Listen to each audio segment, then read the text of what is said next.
Okay. அடுத்து நம்ம constitution அசம்பிளியை பற்றின மற்ற ஒரு சில டேட்டாஸ் வந்து பார்த்தோம்னா பார்ப்போம். இதுவுமே வந்து பார்த்தோம்னா நிறையா ப்ரீவியஸ் இயர்ஸ் கொஸ்டினில் நிறையா வந்து பார்த்தோம்னா கேட்டதான் ஆல்ரெடி போட்டிருக்கேன். ஓகேங்களா, பார்க்கலாம். இப்போது கான்ஸ்டிடியூஷன் அசம்பிளி அப்படிங்கிறது நமக்கு ஆல்ரெடி சாவரிங் பாடியாக வந்து பார்த்தோம்னா கன்வெர்ட் ஆகிடுச்சு. அதேமாதிரி லா மேக்கிங் பாடியாக லெஜிஸ்லேட்டிவ் பாடியாக கன்வெர்ட் ஆகிடுச்சு அப்படின்னு நம்ம பார்த்தோம். இப்போது கான்ஸ்டிடியூஷன் அசம்பிளி கான்ஸ்டிடியூஷனை எழுதுறதை தாண்டியும் லா மேக் பண்ணுறதை தாண்டியும் மற்ற ஒரு சில ஃபங்க்ஷன்ஸ் வந்து பார்த்தீங்கன்னா பார்த்தாங்க. அதாவது மற்ற பணிகளும் இந்த அரசியலமைப்பு நிர்ணய சபை அப்படிங்கிறது சைட் பை சைட் பார்த்துக்கிட்டே இருந்தாங்க. அப்படி அவங்க பண்ண அதர் ஃபங்க்ஷன்ஸ் என்னெல்லாம் அப்படின்னு சொல்லி பார்ப்போம். அதாவது கான்ஸ்டிடியூஷன் அசம்பிளி அரசியலமைப்பு நிர்ணய சபையோட மற்ற பணிகள் என்ன அப்படின்னு பார்ப்போம். ஃபர்ஸ்ட் ஒன், ஜூலை 22, 1947 இந்தியாவுக்கான அஃபீஷியல் நேஷனல் ஃப்ளாக் வந்து பார்த்தீங்கன்னா அடாப்ட் பண்ணுறாங்க. இந்தியாவுக்குன்னு வந்து பார்த்தீங்கன்னா நேஷனல் ஃப்ளாக் அப்படிங்கிறது வந்து வேணும் அப்படிங்கிறத அடாப்ட் பண்ணுறாங்க. அதாவது அஃபீஷியலாக அடாப்ட் பண்ணுறாங்க. ஆல்ரெடி நிறையா வந்து பார்த்தோன்னா நம்ம இந்தியன் ஃப்ளாகில் நிறையா சேஞ்சஸ் வந்து பார்த்தீங்கன்னா நடந்து இந்தியாவுக்கான ஒரு அஃபீஷியல் ஃப்ளாகாக வந்து பார்த்திங்க அப்படின்னா இந்த ட்ரைகலர் ஃப்ளாகும் வித் அசோக் சக்கரத்தோட கூடிய அந்த மூவர்ணக்கூடிய நம்மளோட அஃபீஷியல் ஃப்ளாகாக வந்து பார்த்தோன்னா நேஷனல் ஃப்ளாகாக வந்து பார்த்தோன்னா இந்த கான்ஸ்டிடியூஷன் அசம்பிளி அடாப்ட் பண்ணுறாங்க. எப்போ அடாப்ட் பண்ணுறாங்க அப்படின்னா ஜூலை 22, 1947. அடுத்து செகண்ட் ஒன் பார்த்தீங்க அப்படின்னா ஜான் 24, 1950 நம்ம இந்தியாவுக்கான national anthem and national song officially adopt பண்ணுறாங்க. இந்தியாவுக்கான நேஷனல் ஆந்தம் அப்படிங்கிறது நம்ம ரவீந்திரநாத் தாகூர் எழுதின ஜனகணமன, அதையும் பங்கிம் சந்திர சட்டர்ஜி அவர் எழுதின வந்தே மாதரம் நேஷனல் சாங்காகவும் பார்த்தோம் அடாப்ட் பண்ணுறாங்க. டேட் பார்த்துங்க ஜான் 24, 1950. அடுத்து தேர்ட் ஒன் ஜான் 24, 1950 அதே டேட்டில் doctor Rajendra Prasad elected as a first president of India. இந்தியாவுக்கான முதல் குடியரசுத் தலைவராக நமக்கு டாக்டர் ராஜேந்திர பிரசாத் தான் இந்த கான்ஸ்டிடியூஷன் அசம்பிளி ஜான் 24, 1950 அப்போது எலெக்ட் பண்ணுறாங்க. அவர் தான் பார்த்தீங்கன்னா இந்தியாவுக்கான முதல் குடியரசுத் தலைவராகவும் வராங்க. அடுத்து 1949 மே மந்த்து நம்ம இந்தியாவில் வந்து பார்த்தோம்னா காமன்வெல்த்தோட நம்ம வந்து பார்த்தோன்னா ஜாயின் பண்ணுறோம். அதுக்கும் வந்து பார்த்தோன்னா முக்கியமான காரணம் கான்ஸ்டிடியூஷன் அசம்பிளி இந்தியா வந்து பார்த்தோம்னா காமன்வெல்த்தோட வந்து பார்த்தோன்னா மோதிச்சாங்க. காமன்வெல்த் நேஷன்ஸ் அப்படின்னு சொல்லிட்டு ஒரு குரூப் இருக்காங்க. அந்த குரூப்பில் இந்தியாவும் 1949 மேலே வந்து பார்த்தீங்கன்னா வராங்க. ஓகேங்களா, அப்போது இந்த மாதிரி கான்ஸ்டிடியூஷன் அசம்பிளியில் நிறையா வந்து பார்த்தீங்கன்னா மீட்டிங் அப்படின்னு நினைக்கிறது நிறையா செஷன்ஸ் நடக்குது.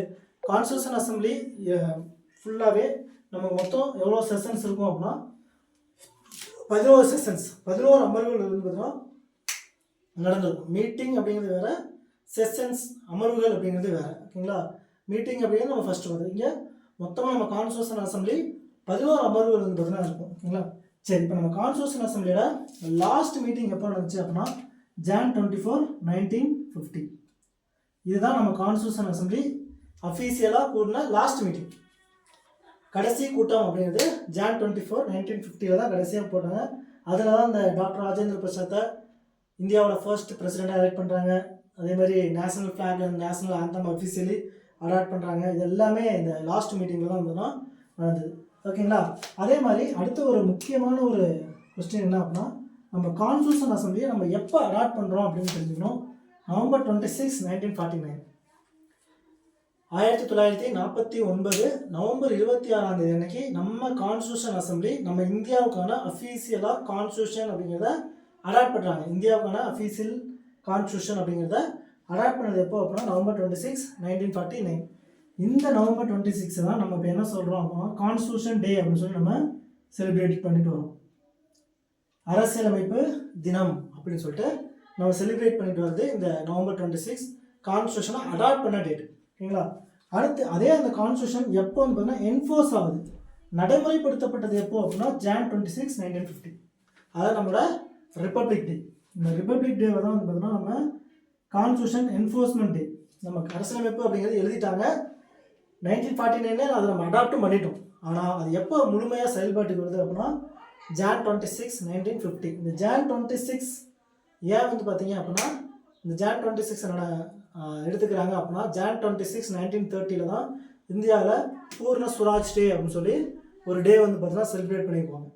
1930 நம்ம ஃப்ரீடம் ஸ்ட்ரகிள் அப்போ அந்த டேவை வந்து பார்த்தீங்கன்னா ரிமெம்பர்ஸ் பண்ணணும் அப்படிங்கிறது தான் இந்த ஜான் 26 அப்படிங்கிறத செலக்ட் பண்ணி அந்த ரிப்பப்ளிக் டேவும் வச்சுருக்காங்க. அதுமாதிரி கான்ஸ்டியூஷனை என்ஃபோர்ஸ் பண்ணுற டேட்டாவும் வந்து பார்த்தீங்கன்னா இதை வச்சுருக்காங்க. அப்போது நம்ம கான்ஸ்டியூஷன் ஒட்டுமொத்தமாக எழுதி முடிக்கிறது எவ்வளோ டைம் ஆகிருக்கு, எவ்வளோ டைம் எடுத்திருக்காங்க அப்படின்னா ஆல்மோஸ்ட் வந்து பார்த்தீங்கன்னா 2 years 11 months 18 days, மொத்தம் 2 வருஷம் 11 மாதம் 18 நாள், கிட்டத்தட்ட ஆல்மோஸ்ட் 3 years அப்படின்னு வந்து பார்த்தீங்கன்னா சொல்லலாம்.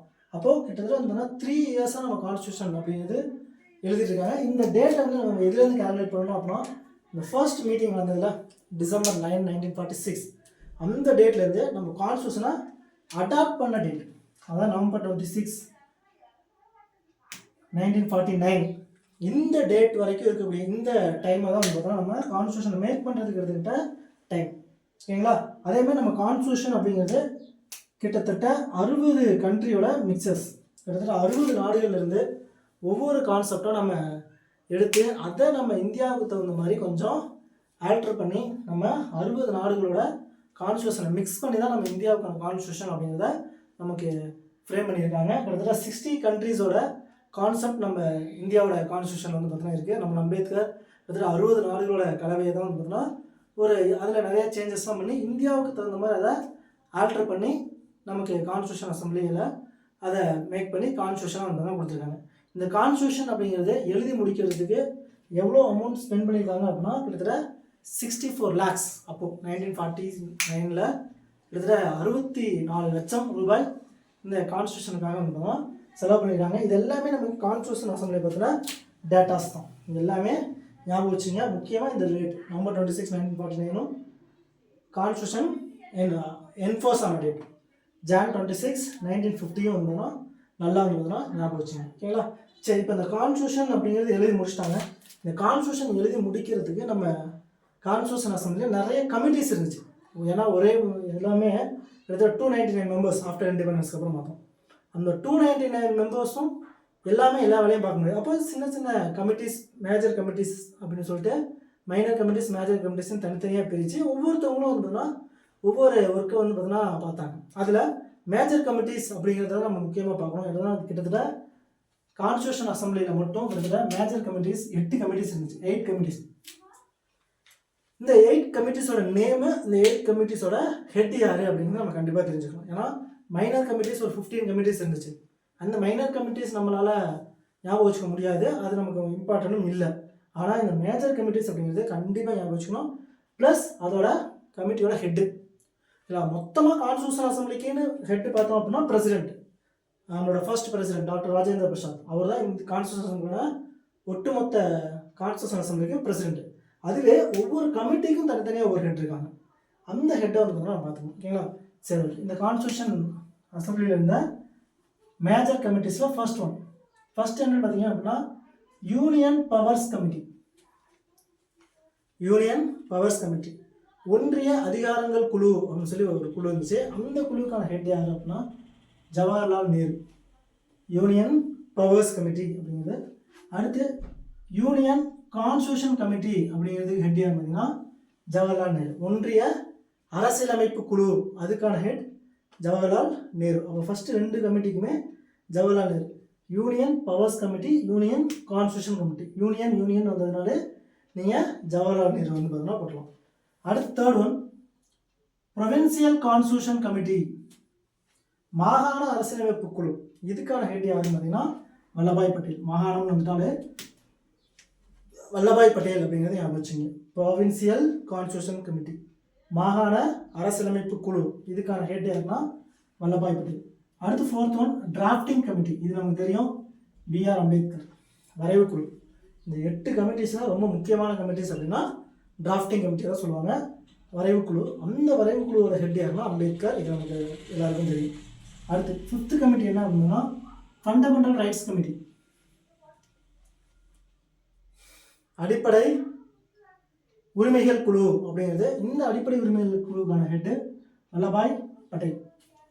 Next 6th committee rules of procedure committee, நடைமுறை விதிக்குழு சொல்லுவோம். இந்த நடைமுறை விதிக்குழுக்கான ஹெட் யாருன்னு பார்த்தீங்கன்னா டாக்டர் ராஜேந்திர பிரசாத். அப்போ டாக்டர் ராஜேந்திர பிரசாத் ஒட்டுமொத்த கான்ஸ்டியூஷன் அசம்பிளிக்கும் பிரசிடெண்டாகவும் இருக்காரு, அதேமாதிரி பர்டிகுலராக அந்த 2 கமிட்டிக்கும் ஹெட்டாகவும் இருக்காரு. பார்த்துங்க. ஓகேங்களா? அடுத்து 7th ஒன் ஸ்டேட்ஸ் கமிட்டி, மாநிலங்கள் குழு, headed by Jawaharlal Nehru. Next 8th one steering committee, வழிகாட்டு குழு, headed by doctor Rajendra Prasad. அப்போது இதில் பாருங்கள், இந்த 8 கமிட்டியில் 3 மெம்பர்ஸ் 4 மெம்பர்ஸ் தான் கண்டினியூஸாக இருக்கும். ஜவஹர்லால் நேரு மொத்தம் 3 கமிட்டிஸ்க்கு மெம்பர்ஸாக இருக்காரு. Union powers committee, union constitution committee, states committee. 3 கமிட்டிக்கு ஜவஹர்லால் நேரு. வல்லபாய் பட்டேல் 2 கமிட்டி, ஒன்று ப்ரொவின்சியல் கமிட்டி, இன்னொன்று ஃபண்டமெண்டல் ரைட்ஸ் கமிட்டி. அடுத்து doctor Rajendra Prasad 2 committee, rules of procedure committee, steering committee, வழிகாட்டுதல் குழு. இந்த 2க்கும் யார் ஹெட்னு பார்த்தீங்கன்னா ராஜேந்திர பிரசாத். ரிமைனிங் இருக்கிறது ஒன்று தான், drafting committee headed by BR Ambedkar. இது நமக்கு தெரியும். ஓகேங்களா? இந்த 8 குழுவோட ஹெட்டு இது எல்லாமே பார்த்தீங்கன்னா ஞாபகம் வச்சுங்க. இதுக்கப்புறம் மைனர் கமிட்டிஸ் அப்படிங்கிறது நமக்கு முக்கியமாக பார்க்கணும் அப்படிங்கிற அவசியம் இல்லை. பட் இருந்தாலும் மைனர் கமிட்டிஸோட லிஸ்ட்டை நான் உங்களுக்கு டெலகிராம் குரூப்பில் அந்த லிஸ்ட்டை ஷேர் பண்ணுறேன்.